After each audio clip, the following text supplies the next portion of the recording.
Hello my friends, welcome again to Collecting Elton. I've been working on another ranking video, which is taking longer to finish than I'd hoped, but it should be available soon. In the meantime, I wanted to offer you something. It is the weekend after all.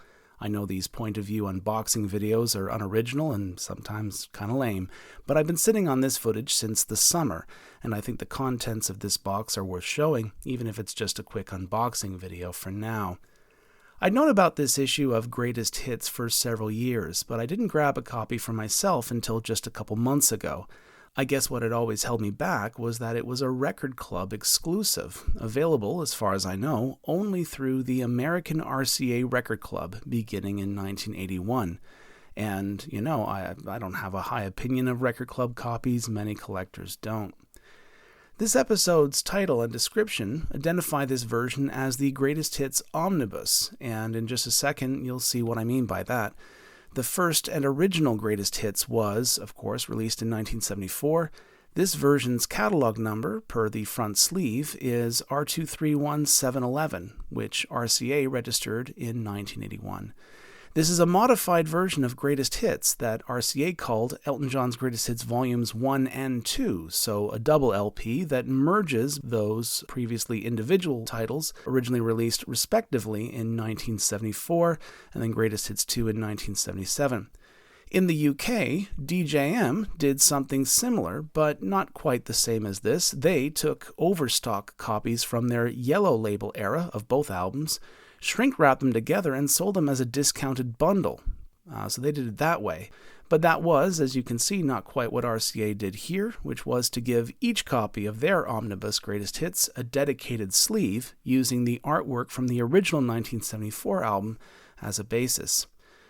And again, this version's catalog number dates to 1981, but I suspect that this copy was pressed a few years after that. I'm guessing that its LPs were pressed around maybe 1984-85, because looking at other releases by other artists in the same catalog, that seems to be about when the RCA Record Club began pressing some of its more popular titles on a proprietary audiophile vinyl formulation called Quiex, or Quiex 2. I've mentioned it many times in past episodes, and I'm sure by now you're kind of getting sick and tired of hearing about it, but Quiex was North America's answer to JVC Super Vinyl, which was a Japanese invention. And like most performance vinyl formulations, Quiex was indeed quieter than standard vinyl. Not only did it omit the noisy black carbon common in standard vinyl, Quiex pressings were always done on virgin vinyl.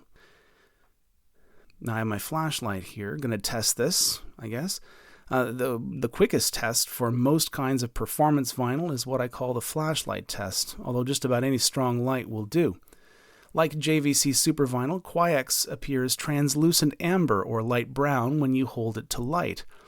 And yes, this appears to have been pressed on Quiex. Alright, now let's test Greatest Hits Volume 2, the second record. Yep, this also appears to have been pressed on Quiex. Beautiful.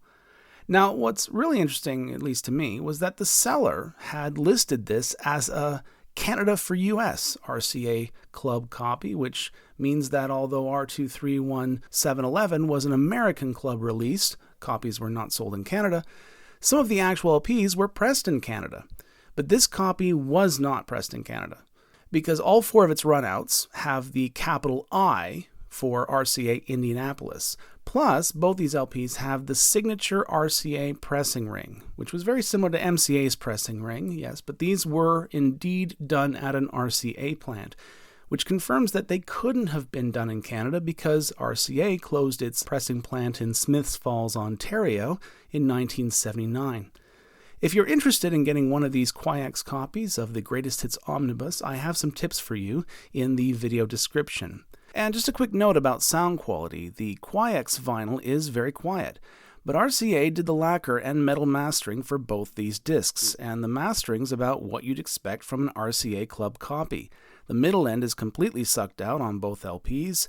LP1's high end is harsh, while LP2's high end is overly dull. And both discs have inner groove distortion issues, so once you're past the first 2 or 3 songs on each side, things begin to sound quite fuzzy. Not anywhere near as good as, for Greatest Hits 1, a UK DJM original by Pi, and as far as Greatest Hits 2 goes, one of my most preferred vinyl copies is an early 1980s Canadian Columbia House pressing by CBS Don Mills. It's a little bright for some tastes, but that thing just blows me away. Much better than this RCA Club copy. So that's it. That's my 1981 RCA Greatest Hits 2LP Omnibus on Quiex. And as always, thanks for watching. Please click like and subscribe if you haven't already. I'm so close to 500 subs now. So close. Come on. And thank you. And I'll see you all again very soon.